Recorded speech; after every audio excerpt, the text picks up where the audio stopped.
Efectivamente, el presidente de la República ha enviado ya a la Corte Constitucional las preguntas para que sean calificadas dentro del control previo de constitucionalidad.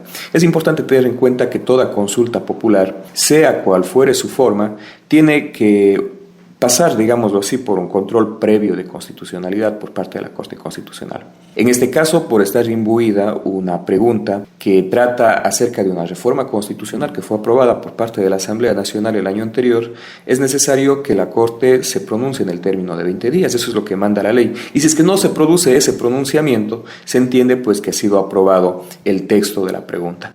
Ahora, ¿cuál es el control previo que debe realizar la Corte Constitucional? En este caso se da en dos sentidos. El primero de ellos se refiere a los considerandos, es decir, realiza una revisión de los considerandos que estén de acuerdo con lo que manda la ley. Esto es, que no induzca al error al elector, que tenga concordancia el considerando con la pregunta, que exista un lenguaje neutro, que existe una relación de causalidad entre el objetivo que se trata de incentivar a través de la pregunta y que la información que se haya presentado en el considerando no sea información superflua. Esto es en cuanto al control de los considerandos.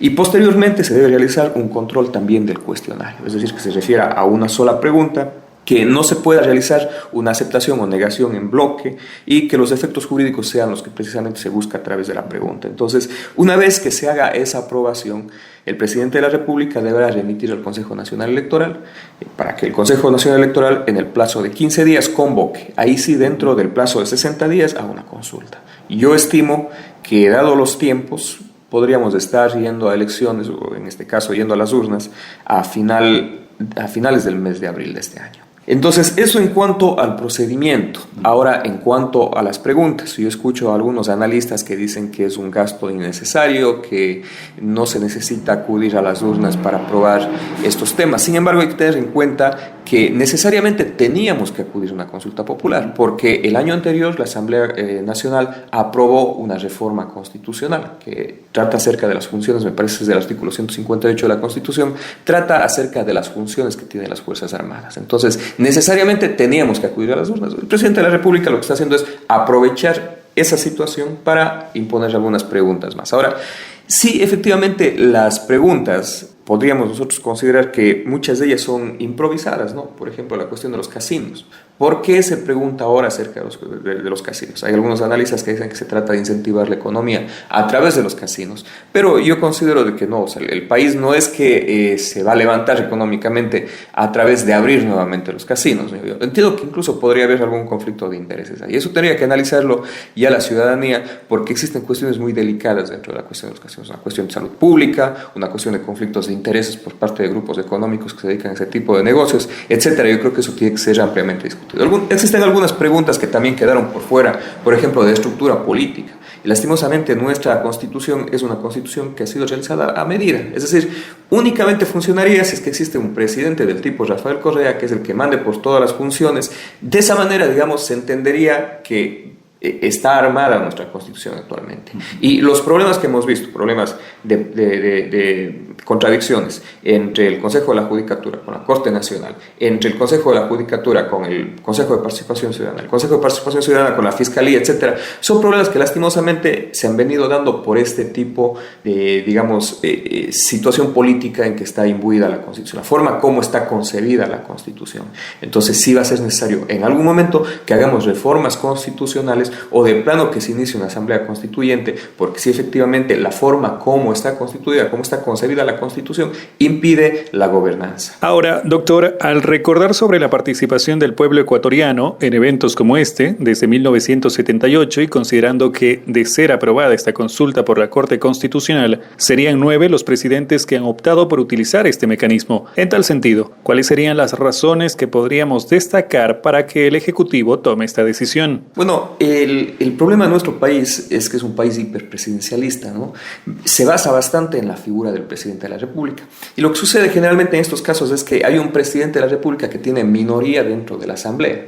Entonces, la consulta popular se vuelve un instrumento necesario para la gobernanza de ese presidente, ¿no? Porque necesita establecer ciertas modificaciones o crear nuevas leyes, y para ello pues se vale lastimosamente de la consulta popular. Ahora, en una situación ideal en donde el presidente de la República tiene mayoría, no necesariamente deberíamos acudir nosotros a una consulta popular, pero eso, como vuelvo a insistir, se debe a la deficiente concepción de nuestra Constitución o de nuestras leyes que impiden la gobernanza. Entonces, ese es uno de los mecanismos que se utiliza por parte de los presidentes de la República para establecer, digamos, nuevas leyes, para obligar a que la Asamblea, en este caso, establezca nuevas leyes, ¿no? O modifique las ya existentes. Ahora, por otra parte, sí es cierto también que las consultas populares, en este caso, se utilizan también como medios para recuperar un poco, digamos, de apoyo popular, ¿no? Entonces, sí, mucho me temo también, pese a que no es la idea, porque como ya había indicado, teníamos que necesariamente asistir a una consulta popular este año.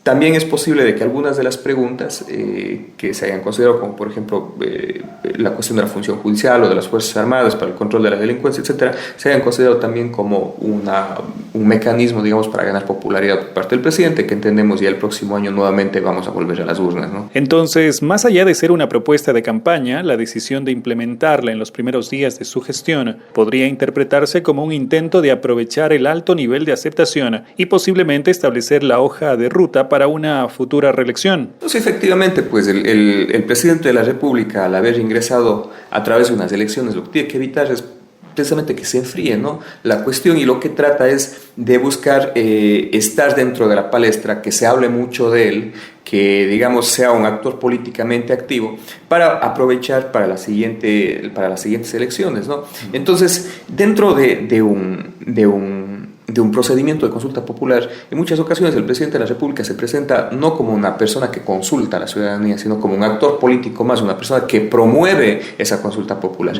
Y vaya, si en este caso pues las preguntas están centradas, digamos, en cuestiones claves, como por ejemplo la seguridad, como por ejemplo el control del Consejo de la Judicatura y de los funcionarios, de los jueces, etcétera, son cuestiones que la población lo ve con buenos ojos, y obviamente pues en este caso digamos se produce una identificación, ¿no?, entre las preguntas y la persona que lo está apoyando. En la parte final, según su criterio, ¿cuál debería ser la postura que como ciudadanos debemos adoptar ante situaciones como esta? Bueno, es conocido, ¿no?, incluso desde los griegos antiguos, ¿no?, que la democracia no puede funcionar por sí misma. La democracia necesita, en primer lugar, que intervengamos los ciudadanos, y en segundo lugar, que los ciudadanos estemos bien informados, ¿no? Entonces es importante hoy en día que empecemos ese debate. No es necesario que tengamos títulos, no es necesario que hayamos hecho maestrías para poder realizar este tipo de discusiones. Este tipo de discusiones se tiene que hacer desde cualquier punto de vista, obviamente tratando de estar lo más informado posible, pero debe haber una discusión dentro de la sociedad. Es importante que acudamos en primer lugar a medios de información que en este caso sean certeros, ¿no? Medios de comunicación, muchas veces los informamos a través de las redes sociales, pero sabemos que las redes sociales en muchas ocasiones están llenas de noticias falsas, de personas que tratan de informar a su manera, y en la mayoría de los casos es desinformar, ¿no? Es importante que nos mantengamos informados a través de medios de comunicación como este, por ejemplo, que nos presenta ya, digamos, un grado de responsabilidad respecto de la información, y en base a eso pues que podemos llevar a una discusión y llegar a conclusiones como sociedad. Yo creo que necesitamos mucha discusión para nosotros poder avanzar como sociedad.